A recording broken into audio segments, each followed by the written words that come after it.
It is our duty to remember and honor the sacrifices of the air warriors who defended the nation. Under unfavorable conditions, it is the man behind the machine that matters the most. The heroic deeds of the gallant heroes of the IAF have left their footprints in the annals of history and will always be remembered by our nation with a sense of gratitude. Jai Hind. The Indian Air Force was established on 8th of October 1932 by a bill passed by the Indian legislature and is committed to safeguarding the Indian skies to protect our citizens and the democratic values we so cherish enshrined in the Constitution of India. We have hostile borders in the north and west, and our western neighbor has made 4 attempts to annex Kashmir since independence. These attempts were thwarted by successful intervention of our armed forces, and the Indian Air Force has contributed immensely in all these endeavors.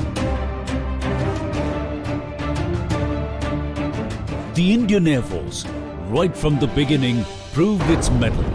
The first test came in 1937, when it was baptized by fire on the northwest frontier.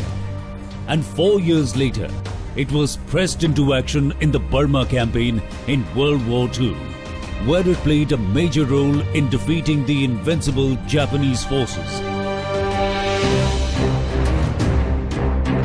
In October 1947, raiders from Pakistan launched an unprovoked assault on the state of Jammu and Kashmir. The IAF, with its transport planes, showed its agility by establishing a bridge to ensure that Indian soldiers and equipment reaches Srinagar, Poonch and Leh to save the state from raiders.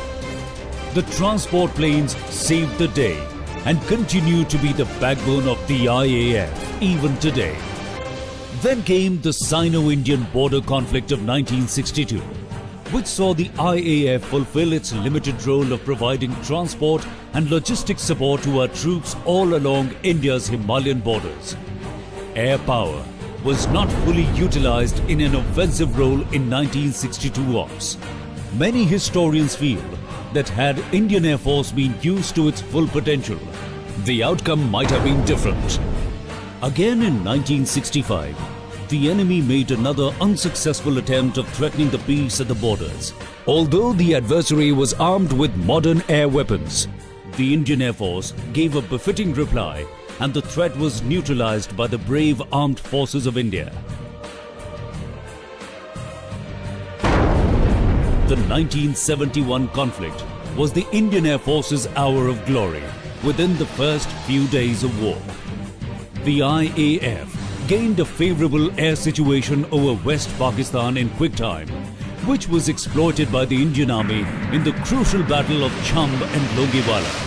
In the battle for independence of Bangladesh, the IAF established total air supremacy by the end of the second day of air operations. The pinpoint rocket attack on Government House Dhaka on the 14th December 1971 led to the surrender of the entire 92,208 strong East Pakistani garrison and the creation of Bangladesh.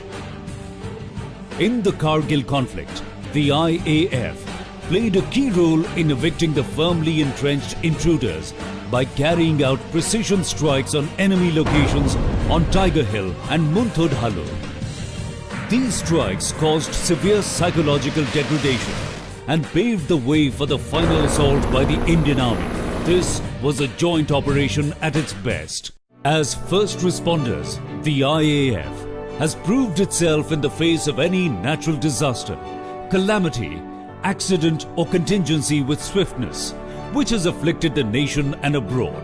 On the international front, IAF efforts were notable in Fiji cyclone Winston in February 2016, Sri Lanka floods in May 2016, and evacuation of stranded Indian nationals stuck in the civil war-like situation in July 2016 from southern Sudan.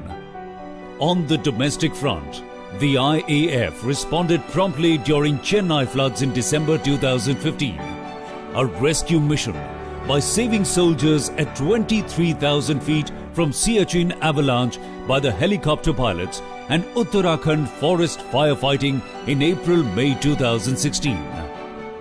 The IAF has been the first to herald the Make in India initiative by inducting indigenously built Tejas light combat aircraft into IAF's fighter squadron in July 2016.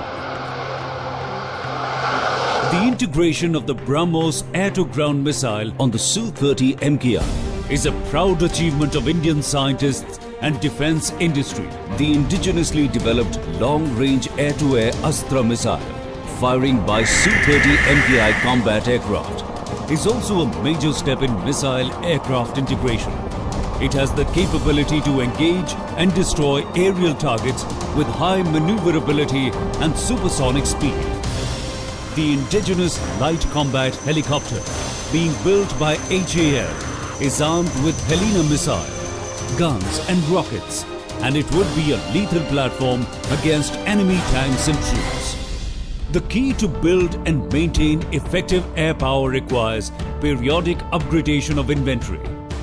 The modernization is being undertaken as per the roadmap enshrined in the long-term integrated perspective plan by inducting Rafale jet fighter, Chinook multi-utility helicopter and Apache attack helicopter in a phased manner. The induction of new generation combat aircraft and lethal precision weapons would provide the IAF an overwhelming offensive capability to deter and punish the enemy.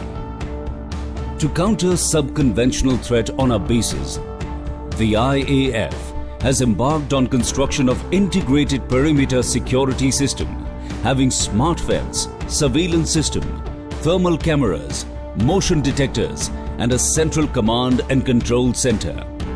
A boot camp rigorous security training course has been started recently to train young air warriors in base security.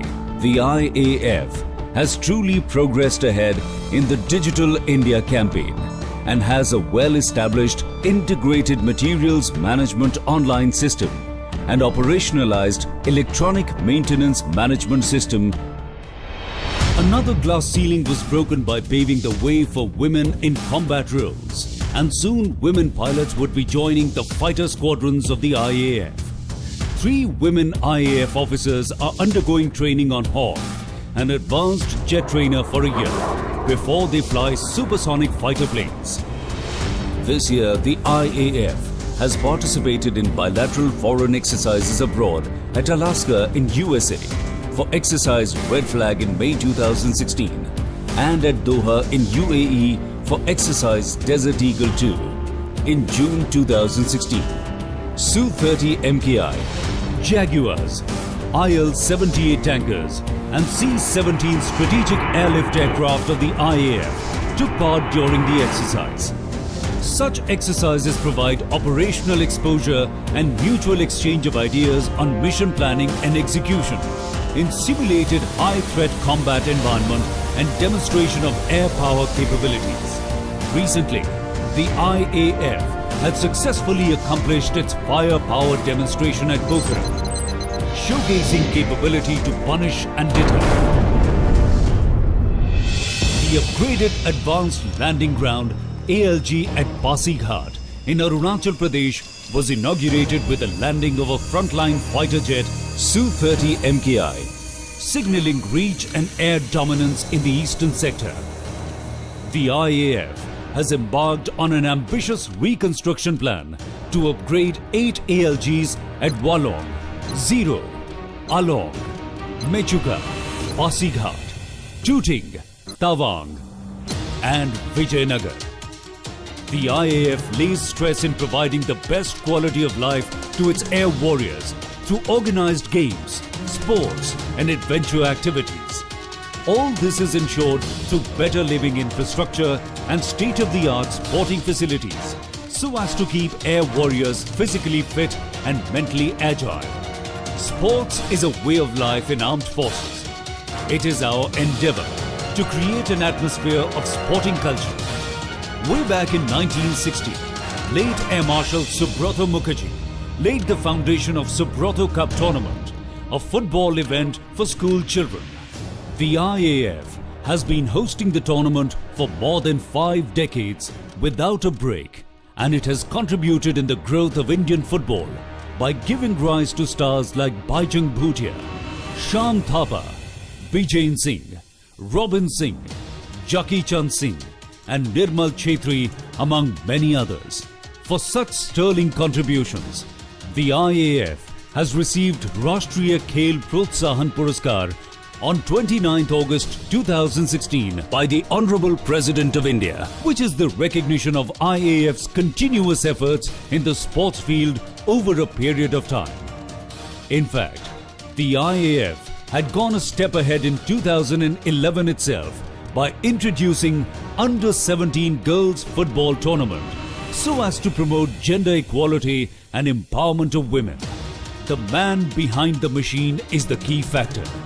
It is the Air Warrior who takes inherent risks on a daily basis to achieve the primary task of keeping the nation's skies safe. The IAF, by the very nature of its instruments of warfare, would be the first responder in any conflict. We continue to train to take on any threat and are fully prepared to undertake full spectrum of air operations and respond to any challenge in the most befitting manner.